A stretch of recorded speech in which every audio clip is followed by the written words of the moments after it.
Hello par ici, je suis enchantée de te recevoir sur ma chaîne YouTube et surtout je fais ma première vidéo aujourd'hui, donc s'il te plaît sois indulgent ou indulgente, euh, je démarre à peine.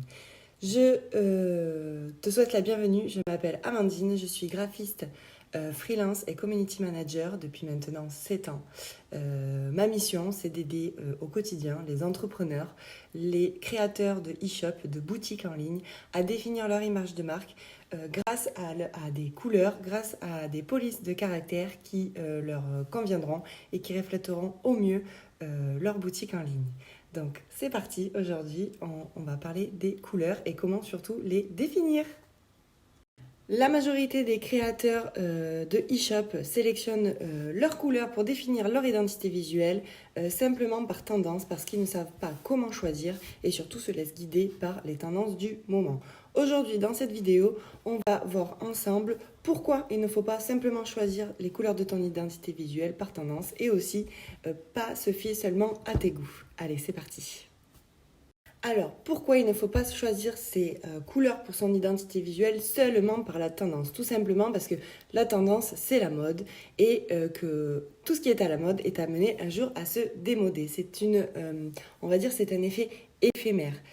Les couleurs que tu choisis, tu dois pouvoir te marier avec elles sans avoir à divorcer d'ici 3 semaines, 3 mois ou 3 ans. Il faut que tu sois sûr que les couleurs que tu vas choisir aujourd'hui te plairont toujours dans 2 mois, dans 2 ans ou peut-être dans 20 ans. Okay. Si tu as peur de t'engager, que tu aimes des tendances, des couleurs qui sont tendances, mais que tu as peur de les choisir et surtout tu as peur de les assumer plus tard, je te conseille de commencer par des teintes, on va dire pastel. Et si tu les aimes toujours d'ici quelques temps, tu pourras les intensifier un petit peu plus et les assumer complètement. Raison numéro 2, la couleur tendance que tu vises, par laquelle tu es attiré, te représente-t-elle vraiment? Est-ce que c'est une couleur qui te comprend vraiment? Normalement, lorsque tu as créé ton e-shop, tu as défini ta position sur le marché. Tu as défini qui était vraiment ta marque, quel était son état d'esprit, comment tu allais gérer l'expérience avec tes clients, comment tu allais toi vivre en tant que chef d'entreprise, comment tu allais décider de mener ton business. Quand tu définis cette position sur le marché, des adjectifs en ressortent. Ça peut être bienveillance, ça peut être partage, ça peut être humanité. De ces adjectifs-là vont correspondre des couleurs. Quand je te dis bienveillance, qu'est-ce que ça évoque chez toi? Est-ce que ça évoque un soleil? Du coup, tu vas peut-être partir sur la couleur jaune. Est-ce que ça représente pour toi une orange sanguine par l'énergie? Du coup, ça va peut-être être du orange. Creuse-toi la tête pour définir une couleur qui correspond à un de ces adjectifs. Définir les bases de ton image de marque et de ton identité visuelle, c'est comme une relation de couple. Pour que ça fonctionne, il faut construire des fondations solides et durables. Pour la création de ton e-shop et de ton image de marque, c'est exactement pareil. Troisième raison, elles vont te coûter cher. Comme je te disais en début de vidéo, ce sont des couleurs tendances qui vont peut-être être amenées à être démodées. Peut-être que d'ici quelques temps, tu ne pourras plus te les encadrer, tu voudras changer complètement. Attention, si tu changes complètement de couleur, de position, d'image, tu vas devoir peut-être repayer quelqu'un, une graphiste, pour recréer toute ton identité visuelle. Si tu as déjà payé cette prestation, tu sais à quel point ça peut coûter très cher parfois. C'est dommage de recommencer. Ça, c'est l'option si tu as choisi de déléguer cette création et que tu as payé une graphiste. Si c'est toi qui as décidé de le faire toi-même, c'est dommage, tu vas encore reperdre du temps. Et on sait très bien que le temps, c'est de l'argent. Donc, économise, quitte à perdre un petit peu plus de temps au tout début dès la création, mais prends ce temps-là de façon à ce que tu gagnes du temps et de l'argent un petit peu plus tard.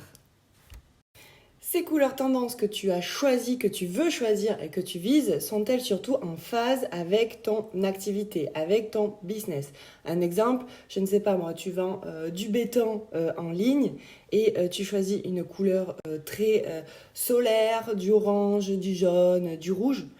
Est-ce que c'est vraiment en phase avec ton produit, avec le béton? Est-ce que c'est une couleur qui est logique? Est-ce qu'on ne va pas plutôt partir sur quelque chose d'un petit peu plus sérieux, un petit peu plus masculin, peut-être du bleu, sur des teintes différentes de bleu ou de vert ou de gris? Pourquoi on ne partirait pas plutôt là-dessus? Donc voilà, fais bien attention si les couleurs que tu as choisies, au final, avant de communiquer dessus, fais peut-être tester à ton entourage pour voir si elles représentent vraiment bien ton produit. Si tu as du mal à définir les couleurs de ton identité visuelle et à positionner ton e-shop sur le marché, tu peux télécharger le e-book que je vais mettre le lien dans la description. Si tu es arrivé sur cette vidéo via ma newsletter, du coup tu m'as déjà entendu parler des couleurs et de comment les choisir depuis un petit moment. Tu as déjà aussi sûrement téléchargé mon e-book. Je voulais surtout te dire un grand merci d'avoir visionné cette vidéo. N'hésite pas à me laisser un petit pouce en l'air ou un petit like pour me dire si tu as aimé la vidéo. Ça va me motiver et surtout ça va me permettre de comprendre si ce genre de format te plaît et si tu as envie que je continue de te donner des conseils dans ce sens-là.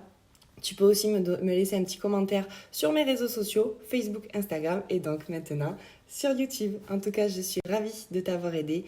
Si tu as besoin d'accompagnement, si tu as besoin d'aide, n'hésite pas à m'envoyer un message privé.